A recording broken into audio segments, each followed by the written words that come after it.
ඔයාලා කවදා හරි කල්පනා කරලා තියෙනවද ටොන් 500ක් විතර බර ගුවන් යානය කොහොමද අහසට යන්නේ කියලා?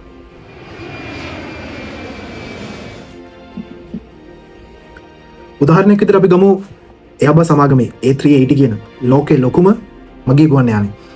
සාමාන්‍යයෙන් මේකේ මගීන් 500කට 600කට විතර එකවර ගමන් කරන්න පුළුවන් මගී ගුවන් යානය. එච්චර බරක් දරාගෙන මේක කොහොමද ඉහළ අහසට නගින්නේ? කවදාද හිතලා දිනවද? ටොන් 500ක් කියන්නේ කිලෝග්‍රෑම් ලක්ෂ 5ක්.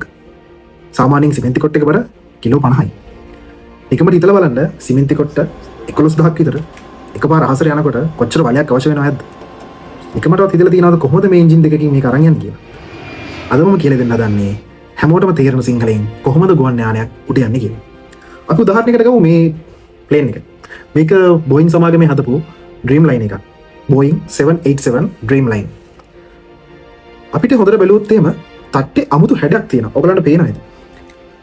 ගුවන් යානයේ එන්ජින් ක්‍රියාත්මක වෙලා වේගෙන් ඉස්සරහට යනකොට තට්ටු දෙකේ ඉහළ සහ පහළ වාතයේ වෙනසක්. ඒ කියන්නේ මේ තට්ටේ තියෙන අමුතු හැඩය නිසා උඩින් තියෙන රවුන්ඩ් හැඩය සහ පහළින් තියෙන පැතලි හැඩය නිසා මේ තට්ටේ ඉහළින් සහ පහළින් ගමන් කරන වායුවේ වෙනසක් තියෙනවා. වායු පීඩනයේ වෙනසක්.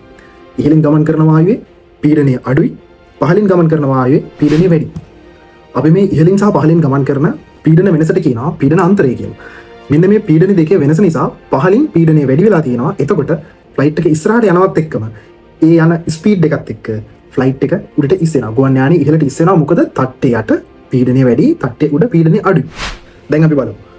සරලවම ටේක් ඕෆ් එකකදී වෙන්නේ පයිලට් කොක්පිට් එකේදී throttle levers ඉස්සරහට දානවා. දැන් මම යානයේ වේගෙන් ඉස්සරහට යන්න පටන් ගන්නවා. ඒ වේගෙන් ඉස්සරහට යන්න පටන් ගන්නකොට තටු දෙකේ තියෙන මේ පීඩන අන්තරය අපි කලින් කතා කරා වගේ ඒක නිසා ගුවන් යානය ඉහළට ඇදෙනවා. පොළවෙන් උඩට ඇවිල්ලා ඉහළට නැගීගෙන යනවා.